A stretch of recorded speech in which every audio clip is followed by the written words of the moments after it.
बिस्मिल्लाहिर्रहमानिर्रहीम। अस्सलाम वालेकुम दोस्तों, आज की इस वीडियो में हम बात करेंगे सलाहुद्दीन अय्यूबी के एपिसोड 28 के ट्रेलर 2 के बारे में। क्योंकि ये सलाहुद्दीन अय्यूबी के सीज़न 1 की लास्ट एपिसोड है जिसमें हमें बहुत सी नई चीज़ें देखने को मिलेंगी।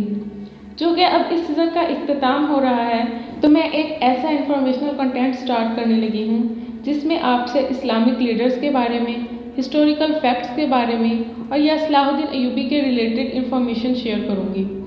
अब ट्रेलर के बारे में बात करें तो ट्रेलर के पहले सीन में आप सलाहुद्दीन अय्यूबी को देखते हैं जो कहते हैं कि मेरा नाम सलाहुद्दीन अय्यूबी है, अगर तारीख लिखी जानी है तो फिर इसी तरह से लिखी जाएगी। इस डायलॉग से लगता है हो सकता है इस किस्त में कुदस पर हमला किया जाए, लेकिन कुदस अभी फतह नहीं होगा। जब सलाहुद्दीन सुल्तान बनेंगे और तमाम मुसलमानों को एक झंडे तले इकट्ठा करेंगे तब कुदस की फतह होगी। जिसके जवाब में इनकी वालदा कहती हैं इंशाअल्लाह, जो ख्वाब हमने देखा था आज का दिन इसी ख्वाब के पूरा होने का है, जिसके बारे में उमर मैला ने भी खुशखबरी सुनाई थी और सलाहुद्दीन ने भी जो ख्वाब बचपन में देखा था ये उसी ख्वाब की बात हो रही है। अगले सीन में हम देखेंगे कि नूरुद्दीन को एक खत मिलता है और ये खत भेजने वाला कौन है ये तो अगली किस्त में ही पता चलेगा। और नूरुद्दीन ये कहते हैं कि जो हमने जंग की तैयारियां की थी वो रायगा नहीं जाएंगी। जाहिर बात है उन्होंने ये तैयारी कुदस पर हमले के लिए ही की होंगी और सीज़न की आखिरी किस्त में हमें एक ज़बरदस्त जंग देखने को मिलेगी। और जब शेरको नूरुद्दीन से आकर कहता है कि आप कुदस के बारे में बात कर रहे हैं, इससे ये क्लियर हो जाता है कि कुदस पर हमले की तैयारियाँ चल रही हैं। अगले सीन में हमें बर्नार्ड और अरसलान दिखाई देते हैं।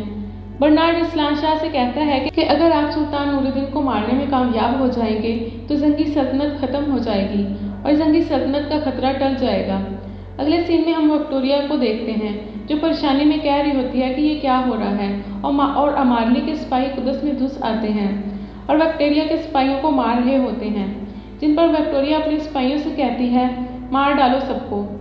विक्टोरिया को या तो अमारलिक मार देगा और इसी सीज़न में विक्टोरिया का इख्तिताम हो जाएगा या फिर विक्टोरिया और अमारलिक मिलकर अगले सीज़न में काम करेंगे। अब विक्टोरिया जिंदा रहती है या फिर मारी जाती है ये तो आने वाली किस्त में ही पता चलेगा। अगले सीन में हमें पहाड़ी भेड़िए दिखाई देते हैं जिनमें कारातगन भी शामिल होता है और वो सब मिलकर ईसाइयों पर हमला करते नजर आते हैं और यहाँ कारातगन बिल्कुल ठीक नज़र आ रहे हैं। अगले सीन में कुदस में अमारलिक दिखाए जाते हैं जो कि अगले सीज़न में सलाहुद्दीन के मेन दुश्मन के तौर पर दिखाए जाएंगे और अमारलिक को तख्त पर बैठते दिखाया जाता है। आगे हम देखते हैं कि जब नूरुद्दीन कुदस की तरफ जा रहे होते हैं तो अरसलान शाह रास्ते में घात लगाए बैठे होते हैं और अरसलान शाह कहता है कि नूरुद्दीन तुम अपनी मौत की तरफ आ रहे हो।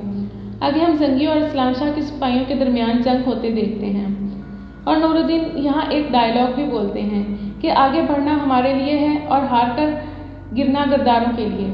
यहाँ वो ये डायलॉग अरसलान शाह और इसके सिपाहियों के लिए बोल रहे हैं। जंग के दौरान अरसलान शाह जो कि बर्नार्ड से गठजोड़ कर चुका है नूरुद्दीन को देखकर कहता है कि मैं इसका सर बजाते खुद काटूंगा। इधर से मलिक मौदूद आ जाते हैं और अरसलान शाह का सारा प्लान खराब हो जाता है। मलिक मौदूद अरसलान शाह की गर्दन पर तलवार रखकर कहते हैं कि जब आप शिकार के लिए जा रहे थे तो आप खुद ही शिकार हो गए। अगले सीन में हम देखते हैं कि बर्नार्ड के सिपाही गजा में घुस जाएंगे और सलाहुद्दीन के सिपाही इन्हें ख़त्म करते हुए नजर आएंगे। ट्रेलर के आखिरी सीन में फाइनली वो देखने को मिला जिसका सबको शिद्दत से इंतजार था। बर्नार्ड और सलाहुद्दीन आखिरकार आमने सामने आ ही गए, जिसमें सलाहुद्दीन बर्नार्ड का खात्मा कर देता है और ये डायलॉग बोलता है कि ये तलवार सिर्फ मेरी ही नहीं बल्कि तमाम मुस्लिम उम्मा की है। और सीज़न के आखिरी किस्त में बर्नार्ड का खात्मा हो जाता है। इस सीज़न की आखिरी एपिसोड के बाद नेक्स्ट मंडे इंशाल्लाह मैं सलाहुद्दीन में आने वाले किरदारों की हिस्ट्री के बारे में बताऊँगी, तो अगली वीडियो देखना मत भूलिएगा। अगर आपको मेरा रिव्यू पसंद आया हो तो चैनल को सब्सक्राइब करना मत भूलिएगा।